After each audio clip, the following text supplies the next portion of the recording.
Good morning, everyone. Welcome to Unique Coaching Classes Bajaj Nagar.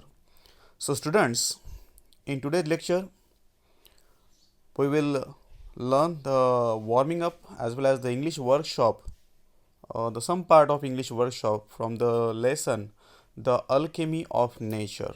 Okay, so you can open the page number 37 of your textbook and fill up the blanks as I will give you the answers of it.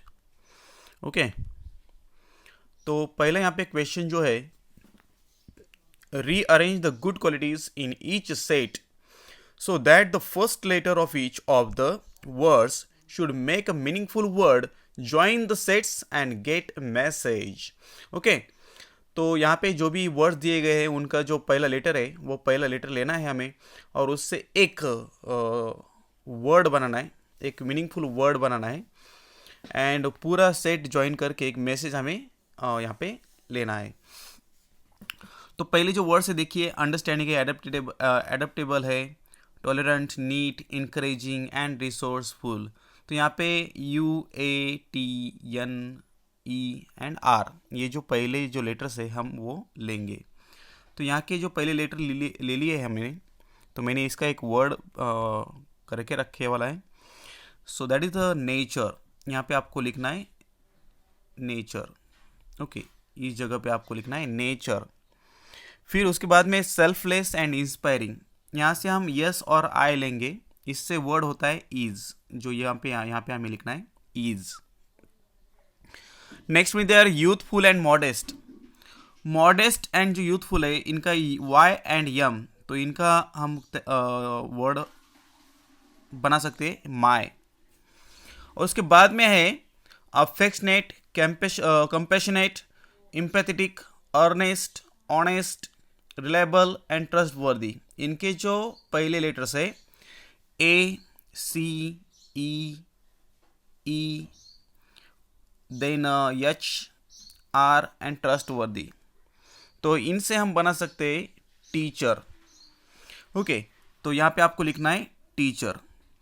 तो अब ये message तैयार होता है, nature is my teacher, nature is my teacher. तो ये आपको लिखना है यहाँ पे, नेचर इज माई टीचर.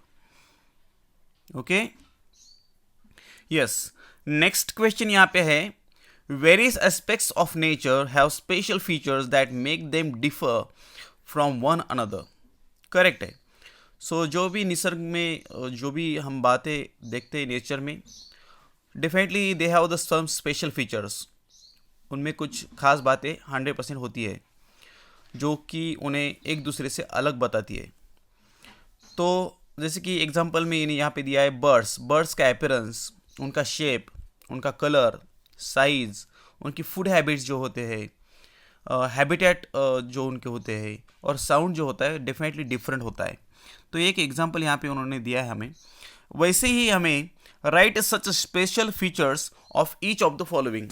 अब नीचे दिए गए जो वर्ड्स है, लैंड, पहला वर्ड उन्होंने दिया है लैंड. अब लैंड के स्पेशल फीचर्स क्या है? तो लैंड के हम स्पेशल फीचर बता सकते हैं कि सॉइल कौन से टाइप की है, साइज़ क्या है लैंड की, फर्टिलिटी है कि नहीं, और इनफर्टाइल लैंड है. ये सब बातें इसमें आ सकती है. तो ये बातें आपको लिखनी है, सॉइल, साइज, फर्टिलिटी, ऐसे कुछ इसके फीचर्स हम यहाँ पे लिख सकते हैं. उसके बाद में वाटर. अब वाटर के बारे में क्या बता सकते हैं कि उसकी टेस्ट कैसी है. एक पहला फीचर है टेस्ट, दूसरा फीचर है कलर एंड तीसरा फीचर है प्योरिटी. ओके, ये आप यहाँ पे लिख सकते हैं. Yes, next one is here trees. अब पेड़ के बारे में हम क्या बोल सकते हैं? पेड़ की कुछ स्पेशल फीचर्स होते हैं क्या? यस, होते हैं, डेफिनेटली होते हैं. जैसे कि उनका शेप कैसा है. ओके, और सेकंड हम बोल सकते हैं कि उनकी स्ट्रेंथ कैसी है, स्ट्रेंथ. ओके, ये बोल सकते हैं. हाइट, ट्रीज की हाइट कैसी है.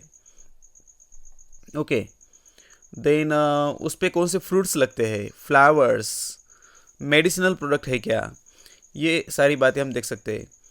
देन उन्हें कौन सी टाइप ऑफ सॉइल लगती है, ऐसा नो, क्लाइमेट कौन सा लगता है, वेदर कौन सा लगता है, ये सब फीचर्स हम यहाँ पे लिख सकते हैं. एनिमल्स, उसके बाद में एनिमल्स, एनिमल्स के फीचर्स जैसे कि उनके शेप देखिए, उनका फूड और eating habits we can call as a, उनका हैबिटेट, स्पेशल फीचर लिख लीजिए प्लीज, हैबिटेट, उनका एपरेंस, एपरेंस, कलर्स, लेग्स, अब नंबर ऑफ लेग्स हम वहाँ पे बोल सकते हैं, उनके साउंड्स, ये सब फीचर्स में आप लिख सकते हैं. इंसेक्ट्स, अब लास्ट का है यहाँ पे इंसेक्ट्स. इंसेक्ट्स के फीचर्स क्या हो सकते हैं, जैसे कलर, उनका उनका शेप हो सकता है, ओके, उनकी साइज हो सकती है, नंबर ऑफ लेग्स हो सकते हैं, ब्रीडिंग हैबिट्स हो सकते हैं, ऐसा ना, ब्रीडिंग हैबिट्स, डिफरेंट हैबिटेट्स हो सकते हैं, उनके साउंड्स हो सकते हैं डिफरेंट, ये आप लिख लीजिए यहाँ पे. Next one is here. अब यहाँ पे make a list of living creatures in the alphabetical order. You can write more than one beginning with the same letter. तो मैं आपको यहाँ पे एक एक नाम बता देता हूँ, तो आप लिख लीजिए. हमें यहाँ पे इन अल्फ़ाबेट से शुरू होने वाले जो भी क्रीचर्स है उनके नाम लिखने हैं इंग्लिश में, जैसे कि छोटे बच्चे करते वैसे आपको करना है यहाँ पे. जैसे कि ए फॉर एंट है, एलिगेटर है, बी फॉर बियर है, बीटल है, आपको फास्ट लिखना है, बियर है, बीटल है. सी फॉर कैमल हो सकता है, क्रिकेट भी हो सकता है, क्रिकेट एक जो इंसेक्ट है. उसके बाद डी फॉर डियर, डॉग भी हो सकता है. E for elephant, yes elephant हो सकता है, ईगल भी हो सकता है. एफ फॉर फॉक्स हो सकता है. उसके बाद में फ्रॉग हो सकता है, फिश हो सकता है. जी फॉर गोट हो सकता है, जिराफ हो सकता है, okay.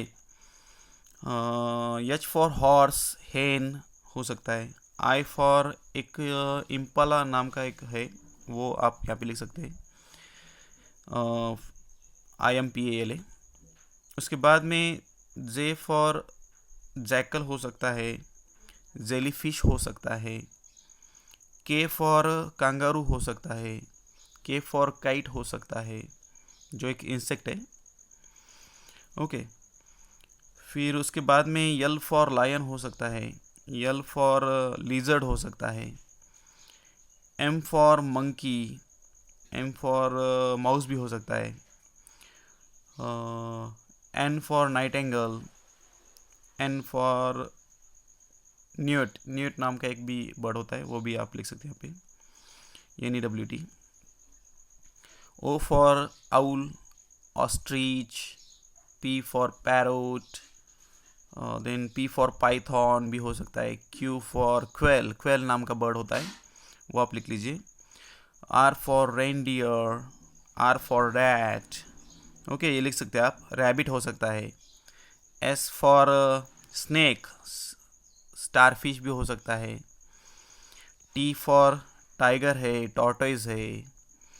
U for umbrella bird होता है, वो आप लिख सकते हैं यहाँ पे. V फॉर वल्चर हो सकता है, वल्चर, वल्चर. वैम्पायर बैट भी होती है, vampire bat. W for wolf, whale भी हो सकती है. और यहाँ पे यक्स नहीं दिया है इन्होंने, तो एक्स, एक एक्सरे टेट्रा नाम का एक बर्ड होता है, वो भी आप लिख सकते हैं. नहीं, एक्सरे टेट्रा नाम की एक फ़िश होती है, सॉरी, फिश होती है. वाई फॉर याक हो सकता है. येलो हॉर्नेट हो सकता है, एक येलो हॉर्नेट नाम का एक इंसेक्ट होता है, तो वो आप लिख सकते हैं यहाँ पे. याक भी होता है. जेड फॉर जेब्रा होता है, जेब्रा शार्क भी होती है. तो these are the answers we can see here. Okay, let's see the next page of our English workshop. That is the page number 40. You can open on your in your textbook. Okay, तो यहाँ पे English workshop में जो पहला यहाँ पे एक question हम देख सकते हैं जो है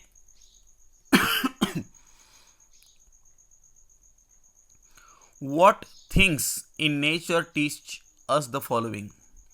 अभी जो हमने ये लेसन पढ़ा है तो उसमें के जो भी नेचर में के जो भी थिंग्स है उनसे हम कुछ भी सीखते हैं। तो such names we have to pick out from this lesson जो हमें ये सिखाते हैं। तो पहला देखिए, nothing is impossible to achieve. तो nothing is impossible to achieve ये कौन सी बात हमें सिखाती है?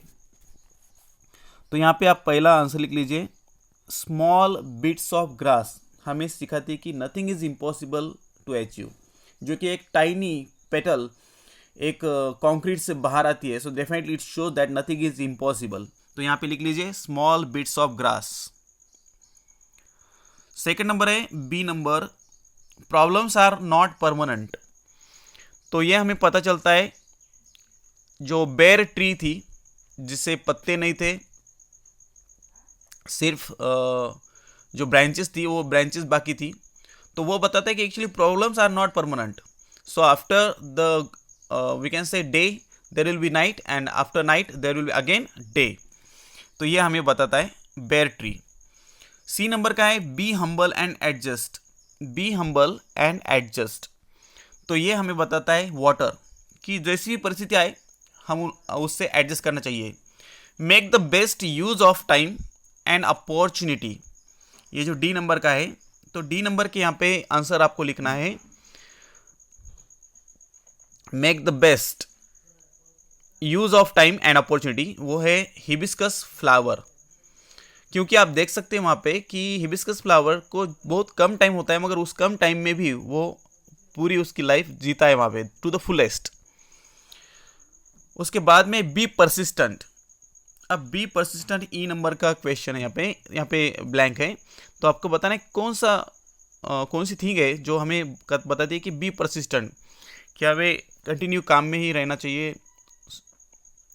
तो वो बताए फ्लोइंग वाटर, जो है फ्लोइंग वाटर बताता है, और आई थिंक सो एंड्स भी बताती है ऐसा।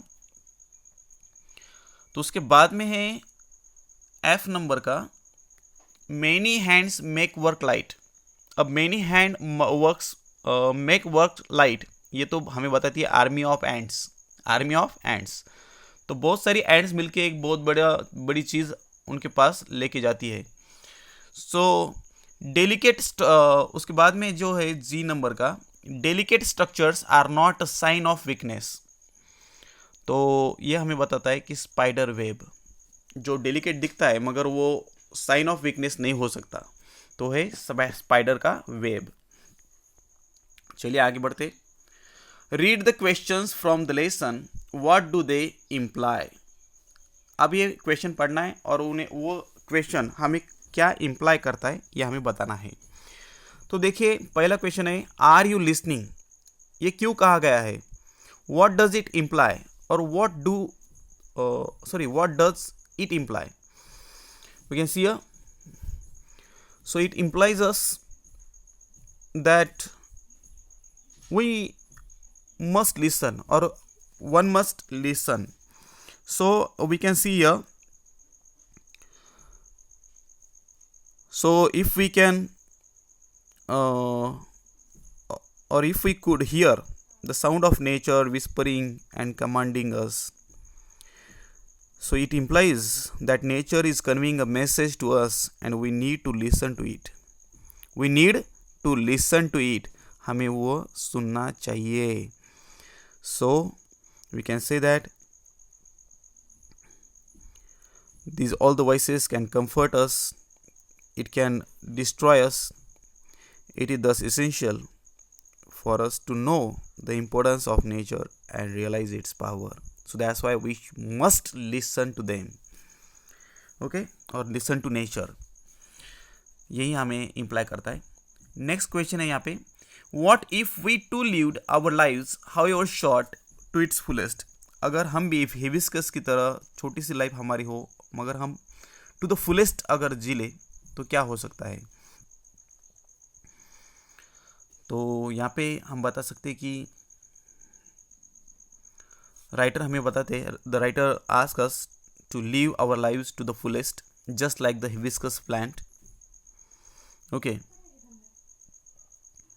so if we too should live our short lives to the fullest, which means we should live our life in the moment and in full splendor. तो कैसी life जीनिए? So to the fullest, in the moment and in the full splendor, we can see here. Yes, next question है यहाँ पे, what if we too are consistent, organised and focused? अगर हम भी consistent रहे, focused रहे और organised रहे तो क्या हो सकता है, ऐसा उन्होंने कहा है यहाँ पे. यस, तो directly we can see that the writer ask us this question and suggests us that we should be consistent, organized and focused like the army of ants. So that writer says that by being so, we too can overcome our problems by following values of teamwork and perseverance. We can achieve whatever we want in our life. Okay, so this is the answer of this question. Next question is the number 3. Go through the lesson again and complete the flow chart that highlights the life of a hibiscus flower. तो हमें ये flow chart complete करना है यहाँ पे, और hibiscus flower की life कैसे पूरी होती है वो हमें बतानी है. तो पहले हम बता सकते हैं कि पहले बॉक्स में हम यहाँ पे लिख सकते हैं, flower blooms every fortnight. Okay, flower blooms every fortnight, 15 दिन में एक बार ये फूल खिलता है. फिर उसके बाद में हम लिख सकते हैं सेकंड बॉक्स में, स्माइल्स विद द सन, ये एक लिख सकते हैं यहाँ पे, dances with the wind through the day, ये इसमें लिख सकते हैं. थर्ड नंबर का हम लिख सकते हैं starts wilting as evening approaches, और 4 नंबर में आप लिख सकते हैं withers completely the next morning and becomes one with the earth by evening. Okay, ये आपको यहाँ पे लिखना है. उसके बाद में नेक्स्ट क्वेश्चन है यहाँ पे 4 नंबर का क्वेश्चन है. 4 नंबर का क्वेश्चन यहाँ पे, फिल इन द वेब. तो आपको वेब कंप्लीट करना है. What does nature do for human beings? अब ह्यूमन बींग्स के लिए नेचर क्या क्या करता है? तो एक उन्होंने दिया है मोटिवेट्स, दूसरा आप यहाँ पे लिख सकते हैं सूद्स, SOOTHES. 3 नंबर का आप यहाँ पे लिख सकते हैं नर्चर्स, NURTURES. फिर उसके बाद में fulfils, FULFILS. Helps to relax. Next one, enhances our well-being. Next, whispers, WHISPERS, or sometimes commands, COMMANDS, commands. Okay, done. चलिए नेक्स्ट पेज की तरफ. पेज नंबर है 41. ओके, तो 5 नंबर का यहाँ पे क्वेश्चन है, the writer explain the contrasting features of water and rock in the lesson. Right the features of the both water and rock in the given table. तो यहाँ पे writer हमें वाटर एंड रॉक में जो भी contrasting things है, features है, वो हमें बताते हैं और वो हमें यहाँ पे इस टेबल में लिखने हैं. तो 4 बातें हमें लिखनी है. तो वाटर के इसमें लिख लीजिए पहले, वाटर कैसा होता है? जंटल होता है. वाटर इज जंटल, यहाँ पे लिख लीजिए वाटर इज जंटल. तो रॉक कैसे होता है? Rock is hard. 2 नंबर में लिख लीजिए वाटर में, it carves, sculpts and shapes the rock. Rock में 2 नंबर में लिख लीजिए, it is carved, sculpted and shaped by the water. 3 number water में लिख लीजिए, water persists, okay. And 3 number rock में लिख लीजिए, the rock gives in, rock क्या करता है, सरेंडर करता है। 4 नंबर वाटर में लिख लीजिए, it has a commanding nature, it has a commanding nature. And 4 number rock में लिख लीजिए, rock has yielding nature, YIELDING, yielding nature, okay. 6 number का क्वेश्चन यहां पे है, the writer has very positively described the different things in nature. Yes, definitely he described very positively those all things. Discuss with your partner the special features of each one of them and add on the list. तो हमें यहाँ पे जो भी things बताई गई है वो हमें लिखनी है, उनके स्पेशल फीचर्स बताने हैं एंड हमने उनसे क्या सीखा है ये हमें यहाँ पे बताना है। तो चलिए चलते हैं, क्या सीखा है हमने उन थिंग्स से जो भी इस लेसन में आई है। तो पहली यहाँ पे दी गई है रेनबो। तो रेनबो का हम यहाँ पे लिख सकते हैं, जो एक चीयरफुलनेस है उसमें, यहाँ पे स्पेशल फीचर में लिख लीजिए चीयरफुलनेस, एक्सेप्टेंस है उनमें, एक क्वालिटी है कि colours the entire sky, colours the entire sky. तो हम इनसे क्या सीखते हैं,